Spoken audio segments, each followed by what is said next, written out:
Nice. Yes!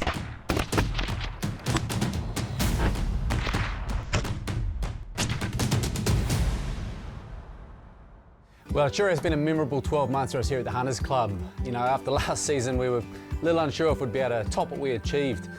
We set the bar pretty high. You know, we got a gigantic record book chamois to kick things off. You know, then Sammy Wild popped his cherry with a 17-year-old monster bull tar, and then we had a number of other, you know, pretty successful missions. So, yeah, we really had a mountain to climb if we were going to top that for this season. But now looking back, you know, we've reached the summit. Look back at what we've achieved, and I'd, yeah, pretty confidently say that.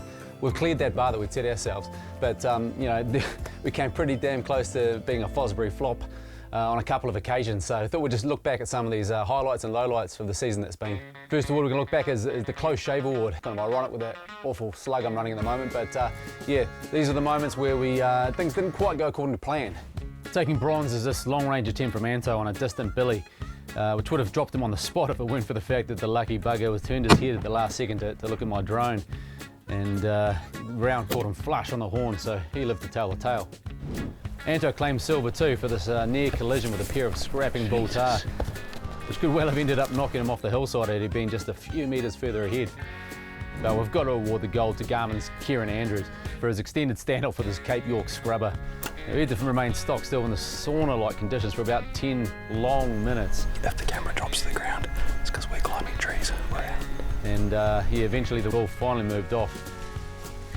Tell you what, when there's an Indigenous fella in your ear telling you to look for a tree to climb, you know it's pretty serious. So yeah, it was a bullet dodged. Next award category, biggest camera screw up. No matter how hard we try, there's always a chance of things going tits up in the heat of the moment when there's cameras involved. It's changing lanes. Here we go, here we go. No. Wait. You know, we try our best to make sure we're rolling when things are going down, but it's not always the case. So here's a breakdown of our top 3 best camera-related dramas of the year. We have a policy of if you didn't get it on camera, it didn't happen.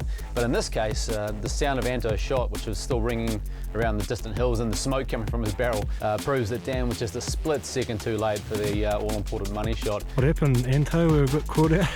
I had to take him or he's going to disappear, man. But yeah, there's no disputing the fact that the shot hit the mark. In less than 2 hours after Anto's mishap, Jamie managed to go one step better. You know, at least he got his camera rolling, but as he was stalking in on his vocal seeker, I don't know how he did it, but he managed to set it to time-lapse mode. So he missed the chance of capturing what would have been a pretty special moment in 360 degrees. Oh, beauty. But both of these incidents really pale in comparison to Cam's rather calamitous duck shooting mishap. Just as the first duck of the second morning hit the deck, Sparky, the excitable young lad, on his first ever duck shoot, leapt from the blind and sent Cam's expensive camera gear into the drink. Whoa, grab him, And Cam's followed soon after. Grab him. What's gone in? Oh, the camera's in. Where's that drone? Jumped out of the blind, tapped my camera, and I saw it just rolling into the water. So I just dived for it and then just went straight into the water. I threw the drone controller into the blind. I must have been on holding it down, so now the drone's gone down the flat. So that's a drone camera. It's all go. And speaking of drones, the old eye in the sky is a hell of a tool to actually portray that scale of the country that we're lucky enough to find ourselves in. But we've also found that it's an amazing tool for getting up close and personal with the animals. But you know, there have been times throughout this season where I think the boys get a bit frustrated with me because it's my first question I always say to them after they're analysing animals, whether it's a shooter or not, is like, can I put the drone up? You know, can I get in close, get a shot? So I think they get a bit annoyed with me constantly, you know, peppering them with requests. But in my defence, in the times that Anto and Dre have relented and let me fly over and get some shots, the footage has been, you know, phenomenal. So here's the breakdown of our top 3 aerial shots of the year. This up-and-coming young bull wasn't in any danger of catching a bullet, but his staunch demeanour may not do him any favours in the future, standing tough as the little drone swept in within a few metres of him. Second place for the year stems from a moment in our second episode. We'd been waiting out the larger of these 2 stags for quite some time, but after getting a quick view of him on the spotter before the rain came in, we realised he wasn't quite the trophy that we thought he might be, which gave me the perfect excuse to buzz the drone over and capture the moment that he bolted off from his snowy stronghold and ended up actually colliding with a smaller offsider in the process. But the gold standard for animal footage came from our midwinter stag mission, where the team spied a few chamois living up high on a nearby face. and one in particular seemed pretty curious about the arrival of this noisy intruder to his domain, giving me ample time to get this incredible close-up shot. But it's not the close-up shots that were rewarding for this next category. Now, when it comes to the dark arts of long-range shooting, I've got bugger all to offer. But what I do know is that, you know, having a camera in your face in the heat of the moment surely doesn't do any favours. So, you know, take that in mind when you look at these top 3 shots of the year. After weighing up the 2 potential trophy bucks for what seemed like an age, Mark made the brave call to take the trickier of the 2 animals, which would require an accurate chest shot. But he made it count, bowling over this beautiful buck, guard tines and all. Happy with that. That's beautiful, mate. Can't get much better than that. Whilst he didn't have the added pressure that comes with lining up on a trophy, Anto showed his class on this tiny target. The hours of practice spent at the range coming to the fore as he pulled up a 600-metre plus shot on a steep downhill angle to dispatch the distant goat.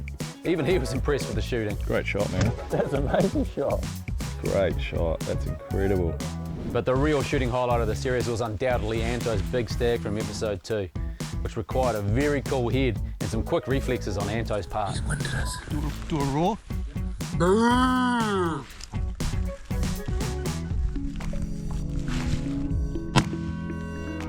Yes!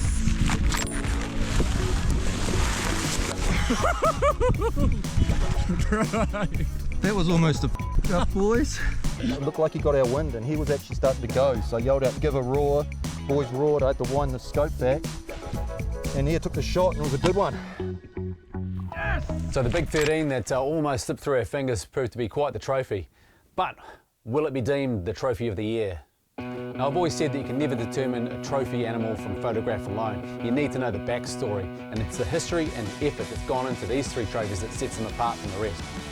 Having hunted this area with Anto a number of times and passing up plenty of up-and-coming animals, Nick was able to take this great buck following a well-executed plan, which is super satisfying for all involved. Real nicely coloured up. Yeah, man. Perfect. He's cool. Well done, bud. Yeah, check boy. That's awesome. You make your own luck, and having seen at least 30 stags on 3 different hunts into the central Otago Mountains, Anto finally got to squeeze off on this champ of a stag, the perfect reward for all his hard work and patience. But the highlight of the year and the obvious choice for us simply had to be Dre's big bull on bow. Now, this trophy has been so many years in the making. Dre's missed more bull tail on the show than I think he's ever hit, but you know, it's really been a bogey animal for him. So to see his face light up when he realised exactly what he'd achieved, you know, to me, there's simply no better moment. Oh, you're f***ing kidding me. You're f***ing kidding me. Nah, surely not. You're joking me. I got blistered up lips looking like an absolute sausage and I've just found a frickin' champ of a bull. So that's us for Series 9. Now, if you're late to the party and you're keen to check out some of the earlier seasons of the show, then you're in luck. We've got Hunters Club Seasons 1 to 5 streaming online now. So that's 50 full-length episodes. So yeah, if that sounds like you, then just head over to huntersclub.co.nz to watch.